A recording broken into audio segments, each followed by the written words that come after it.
headquarters of common sense. Talk Radio. Time to say a very good afternoon to Mr. Lance Forman. How nice to see you. Always a pleasure, Mike. Always a pleasure to see you. I know you think you've been in the old studio, but I don't think you've been in this one before. So welcome. Thank you. Now, we wouldn't normally be talking about fracking with any more than just a sort of a casual suggestion that it might be quite a good idea. Whereas now we find ourselves in this kind of energy crisis where prices are going through the roof. You've got obviously massive bills to pay in your business, not only in your household situation.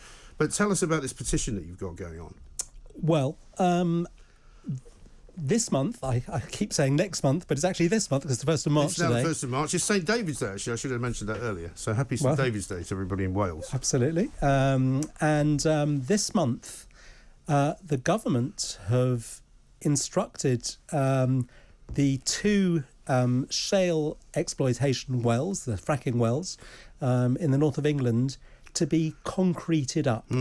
So there are two wells. They're not fracking at the moment, or they're not extracting the gas at the moment, but the government instructed for these wells to be concreted up, which is completely and utterly senseless.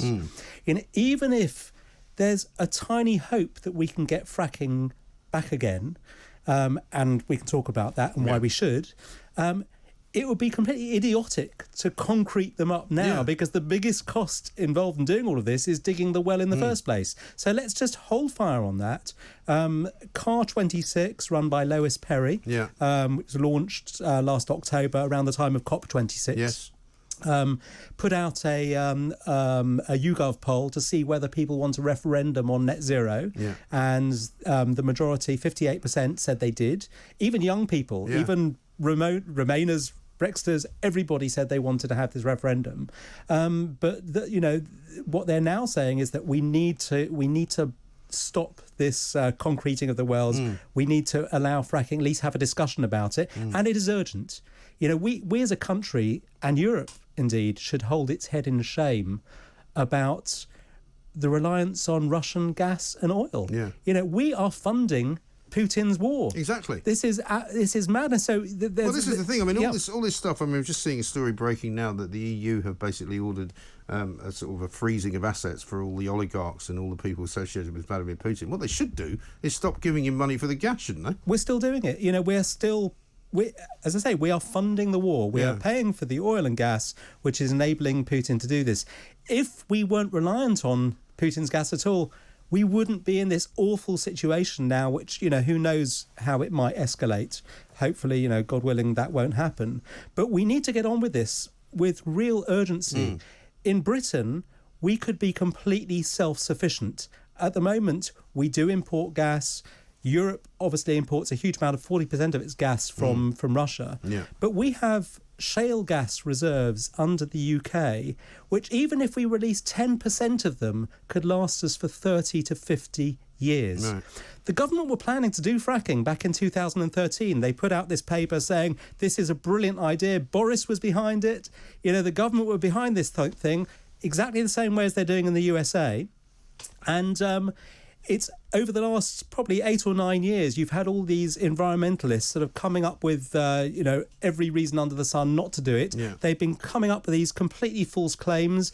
The Advertising Standards Authority, in fact, challenged them and won. But of course, by that stage, it was too late because, all these things take time. But if you look at what's going on in America, they have... I think they're almost up to about 2 million fracking wells across the USA. They pay a sixth of the price for their electricity. Here, the average family in the UK was paying £1,200. It's going up to £2,000 now. People are talking about £3,000 a year for our electricity. Isn't it? In America, if we paid the same rate as them, it would be £300, not £3,000. We can do this. Well, we can, but as you say, a lot of the reasoning why we aren't doing it and haven't done it with the way that the government wanted to do it in 2013 is because of this green agenda, which hasn't been mentioned much by Boris Johnson lately, ever since he found himself in the in the deep doo-doo, and he doesn't really mention COP26 anymore. He doesn't really talk about the green agenda. He doesn't talk about heat pumps. He doesn't talk about, how we should be changing everything over to electricity. The green agenda is fine in isolation, but you can't look at it in isolation. What we've just learnt in the last few weeks or months is that there are other very important considerations. Yeah. Two of the most important ones are energy independence for self-defence. Yeah. You can't rely on Russia for your energy. You have to be independent as a nation. So that's absolutely crucial. So you have to balance that against the needs of environmentalism. And the second thing is the cost. Why, the whole idea of environmentalism is to save the planet for our great-grandchildren. But if our children can't afford to live on this planet because you've impoverished them with ridiculous costs for their energy, what is the point? But also, there is this kind of sickness abroad, isn't there? And when I say abroad, I just mean out there. Roger Gale even was infested by it when he was on somebody's show here at Talk Radio a few weeks ago. And he said, well, we don't want the next generation of children, my grandchildren, to be the first to die from something other than old age, as if they've actually bought into this idea that the Earth is actually going to expire sometime within the near future. I mean, it's madness. Yeah, but look, even if you believe in all the net zero stuff, I don't. And even if you did, it still makes sense to extract our shale gas because you're going to have to be using gas from elsewhere. And actually using it from elsewhere is a lot less green than literally taking it straight out of your ground and putting it into your grid. Right. I don't think, the reason I got involved in this, probably about last October, was because my own bills in my business I remember you just telling doubled. me that your bill had gone up by something like £150,000. Yeah, well, actually, with VAT, if you compare it like for like, it's gone up from £200,000 a year to £400,000 a year. That's a hell of a lot of extra fish to sell. It's completely bonkers. I was going to say, do you have to put the prices? We had to put our prices up. Right. So consumers, taxpayers, are not only finding their own energy bills going up, but everything they're buying, all their food prices are going to be going up, all their consumables are going to be going up because everybody has to use energy in their production. So everybody is going to face the double whammy of these sort of price increases. There's going to be, people obviously be campaigning for higher wages. You'll have an inflation spiral. None of this needs to happen. We can frack, and I think, people hear the word fracking, they don't really know what it means. We've actually been fracking in the UK for about 50 years. All you're essentially doing is you're drilling this huge well, it goes down about 2 miles, and then when you get to the bottom of the well, the drilling sort of goes out horizontally above these sort of shale rocks, and in the rocks, there's shale gas. Once the fracking, they fire water at it for about 2 or 3 days to crack it, to release the gas, and then they take out the drill. The drills are there for a few weeks. I mean, they're not there for years. So each, the exploration takes a little bit of time, but the drilling and these drilling shafts aren't massive. They're not as tall as a wind turbine, and then they take them away.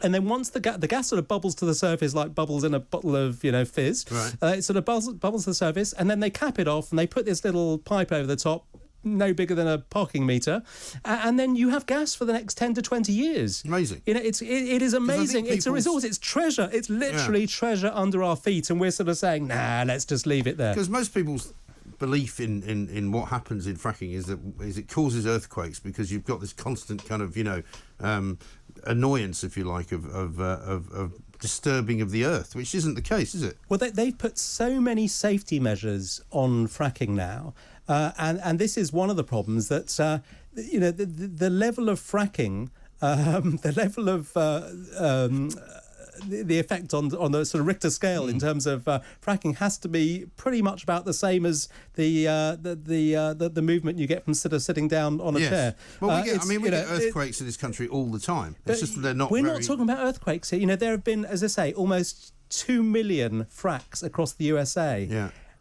There have not been any problems. Right. There really isn't an issue here. There's no evidence of it. On a scale that's going to be in any scale damaging. And we have these other issues. We have to, and the other thing is we can do this pretty urgently. People talk about other forms of energy, renewables, fantastic. but we can't store them, and they're very expensive because they're subsidised. Maybe in 20 years' time, when the technology's there, great. If we can get the wind to give us free energy, well, apparently, fantastic. But weekend before last, when I was coming back from the US, when there was all these storms, it was like 3 storms one after another. People were kind of jokingly saying on Twitter, "Well, of course, now we'll have enough energy for the rest of the year because these you can't winds, store it though." But you can't store it. You can't store it yet. I mean, maybe in time we'll be able to, but at the moment we can't. They're talking about nuclear.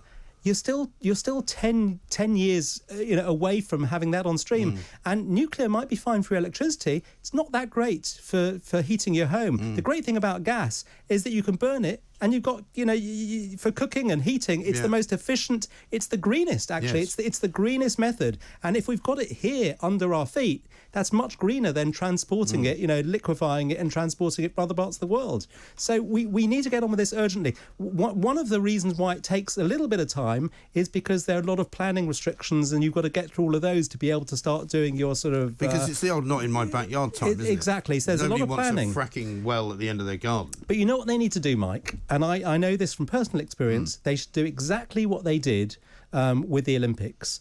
There was a piece of legislation called the Olympic Act, which basically allow you to cut through pretty much any piece of legislation to make sure the Olympics happen on time, because the 2012 games couldn't happen in 2013. Right. So you could cut through any piece of planning legislation to make sure this happens. We are in an emergency here. There is war in Europe. It really is. It's a proper emergency. This is a real serious emergency. Not a climate emergency. Absolutely not. This is a real emergency. Yeah. There's war in Europe. Who knows where that might lead? Who knows where that might escalate? We've got a cost of living emergency, which people are only just starting to see now as the bills start filtering through. And we can do this. We need to do it. We should do it urgently, and people need to get on and sign that petition. Yes. And it's very easy to find. Just go onto Google and look fracking ban petition. You've retweeted it. Fracking ban petition. Out it'll pop. It was just launched about a week ago. It's got 4,000 signatures so far. We need 100,000 signatures on this petition to get it discussed in Parliament. Exactly. Yeah. And there are MPs. I mean, Steve Baker asked a question about this I saw last week. Actually, yeah. And Boris came back and he was a bit nonchalant about the whole thing and sort of saying, well, the Lithuanians and the Baltic states need to get on with renewables. That is not it's not a serious answer. He's got to answer to Mrs. Johnson when he gets home, so he's not allowed to say anything about fracking might be quite good for the country because she'll give him a cut round the ear. I think even she has to see sense with what's going on. Now, the Germans, the Germans, very strong Green Party, even the Germans now are saying they're going to go back to nuclear, go back to coal. We are in a very different world now than we were a few weeks ago. Yes. It's the same world, but people are realising it now. Well, it can only be a matter of time, can't it, before Vladimir Putin decides to retaliate against all of these sanctions by saying, well, I'll tell you what, we'll just put the price of gas up to whatever we want it to be. This is their biggest source of income. It's all very well us saying we're going to, sanction his oligarchs and so on. We are feeding this war by buying his fuel at the moment. And that needs to stop. And it really needs to stop right away. We can get on with this. We need to get on with this for a safer world and an affordable world. Yeah. Well, have a listen to this. I don't know whether you saw this tweet yesterday from Gary Lineker, who put out a tweet above a climate change story from the BBC. I know these are scary times, he says, for other reasons, but for crying out loud, we need to act now on climate change to avoid catastrophe. Spectacularly off the radar, really, isn't it? I mean, what can you say? I mean, I just don't know how to respond to these things because they're just living on a completely different planet to me. Yeah. Yes. He also does happen to drive a very, very expensive and rather gas-guzzling car, which goes very fast and is made by a German company. Well, can't say too much. It's got 4 exhausts. It's there is a lot of hypocrisy in this too. Yes. And coming back to all the fracking stuff, I think the thing that people miss, so much of this anti-fracking stuff has been funded by the Russians. Russia Today, the TV show, they've been sort of talking about how damaging fracking would be. Gazprom, they've been saying, wonder why Gazprom is saying the Brits shouldn't frack because it could be dangerous. Wonder why do you think that might be? Good talk. Hot talk. Bold talk. Talk radio. Listen on your smart speaker. Watch it live on your smart TV. The world headquarters of common sense. Talk radio.